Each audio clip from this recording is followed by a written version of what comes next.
Try to do this every day, call it replication. Wake up, today's gonna be a good day. Wake up, today's gonna be a good day.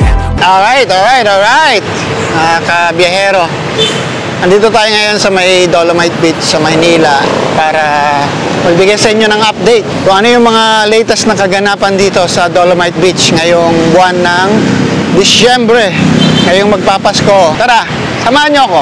Yo, I think there's a reason though. Ups and downs, just like every different season, yo. Sometimes I'm high, other times I'm barely breathing, though. I always gotta fight and hide from the demons, yo. Negative thoughts are poison. Ang kanilang public restrooms, operational na ba ito? O ginagawa pa rin? Okay. Naayos pa rin.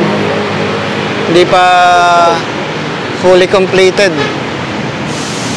May portalet. Yung portalet pa rin yung gumagana dito. Okay. Head full of flies, so here come the clouds. They'll never stop unless I can swap all the bad. So, ito yung mga namamasyal ngayon dito sa Dolomite Beach. So, today, ito yun nga. At hindi ganong karamihan yung namamasyal ngayon. Which is usual naman pag ganitong araw at oras kasi umaga pa lang technically at ang mga tao ay malamang naghihilig pa at tulog pa for sure. So alas 9 ng umaga pero medyo tirik na yung araw. Ayan ayan yung araw. Tapos banda dito medyo madilim yung kaulapan. Nagbabadya ng pag-ulan. So tara, tignan natin kung ano yung latest updates dito. Ito yung ang tawag dito yung isang display dito na bato. So meron ditong parang picture nung Manila Bay dati. Ayan. At saka after, pagkatapos ng maayos ang may rehabilitate ang Manila Bay. So, ito na siya ngayon. Nakikita nyo ngayon dito sa video. Dati-rati, madalas akong nagpupunta rito sa Manila Bay. At dito sa area na to, talagang masasabi natin na napaka-dumi. Madalas kasi ako nagbabike dito kasi malapit lang yung bahay namin. May mountain bike ako dati, so ang exercise ko is mula sa Sampaloc, Manila, kung saan ako nakatira, binabike ko papunta dito as a form of exercise. Ito na yung itsura niya ngayon. Hindi ko mai-imagine na magiging ganito siya kasi dati-rati talagang nakakasulasok yung itsura. Talagang ibang-iba sa ngayon. Dati napakaraming basura, may mga informal settler na nakatira dito sa area na to.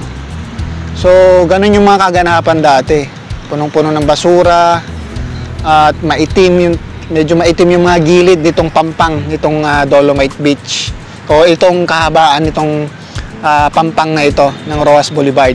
So napakaganda at naisaayos ng gobyerno na ibalik yung kagandahan nitong Manila Bay. Ito yung US Embassy. Yan. At dito syempre napapaligiran tayo ng mga gusali dito sa siyudad ng Maynila. Tingnan nga natin dito. Parang may nakikita akong mga isda parang mga tahong. Ayun mga tahong. Maliliit na tahong. Ang dami nila rito. Yan, ang dami maliliit na tahong. Ito yung phase 1 area ng itong Dolomite Beach. So, dalawang phase yata ito. Ito yung phase 1 tapos nandun naman yung phase 2 banda doon. Actually, double purpose yung pagpunta natin dito, magjo-jogging tayo after nitong pagbablog natin. So magpapawis lang tayo dahil matagal na tayong walang exercise. So yan. maganda rin at meron tayong ganito na papasyalan at kahit papaano nakakapag-stretch ng ating mga katawan. Dito lang tayo naglalakad sa may bandang pampang ng dagat na ito. Ito, may naliligong bata. Naliligo ba siya o naglalaro?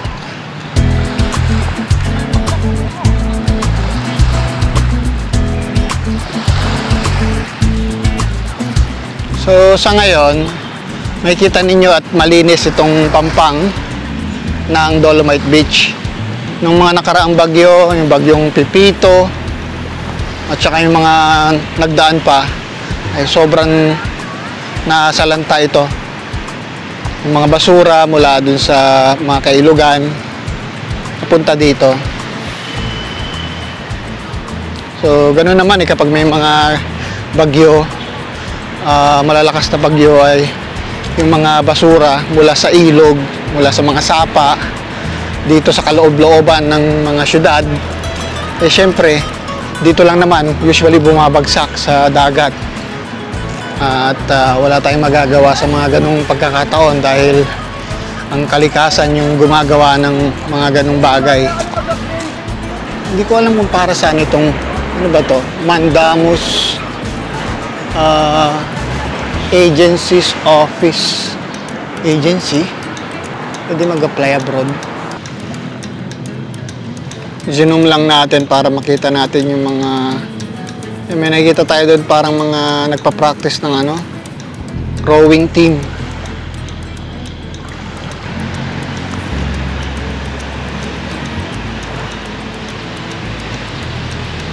Iniwan ka na ng mga kasama mo. Yung ibon, no? Iniwan na siya ng mga kasama niya. Lumipad na, sumunod na rin. Ay, may aeroplano. Zoom natin.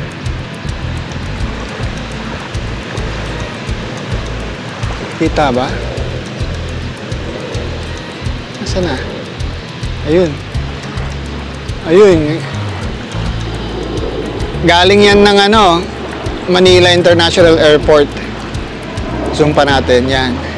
O, diba? Kitang-kita siya, oh. It's a plane! No!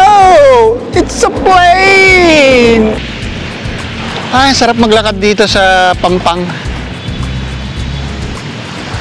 Nakaka-refresh yung alon ng tubig, yung tunog. Yung tunog ng pag-alon ng katubigan dito sa dagat. Refreshing.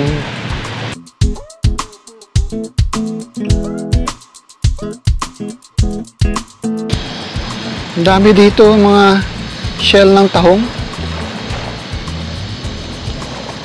Tapos may mga maliliit na ring isda tayo nakikita.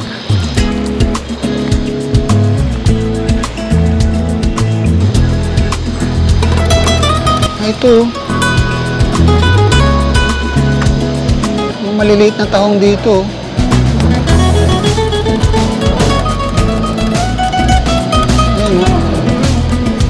Ayan, nag-aano sila rito. Parang tumutubo sila dito sa mga lumot-lumot. Dami nila, ayun, dami, Ayan, very nice. Very nice. Ito naman yung mga, ang tawag nila dito. Yung pangharang yata ito dito sa sa dagat. Hindi ko lang alam kung anong tawag dyan, yung kulay orange na yan. Lumulutang yan sa tubig. Malalaking styrofoam kaya yan. Malalaking styrofoam. Ay, mukhang parang styrofoam nga. Ayan, Oo nga, styrofoam nga yata. Ito. Styrofoam nga. Ayan, nababakbak siya, Styrofoam nga. Malalaking styrofoam. Pampalutang sa tubig. Hanggang saan kaya? Haba, mula dun, Mula dun, Tapos ilang pirasong ganito kahaba. Mukha silang ano, hotdog o sausage na malalaki. Yun yung kanilang mga machine, ayun oh. Yung panghakot ng mga basura dito. Ayan, parang may maliit na tractor. Ayan. Tapos dun, yun yung machine na kumukuha ng mga basura, mga plastic. At mayroon sila rito, ano to? Boat. Speedboat? Oo nga, speedboat. And then rubber boat.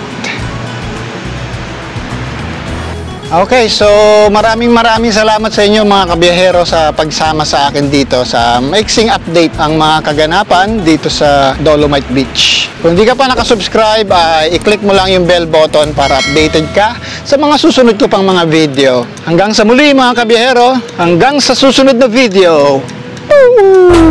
Today's gonna be a good day. Wake up. Today's gonna be a good day. Wake up.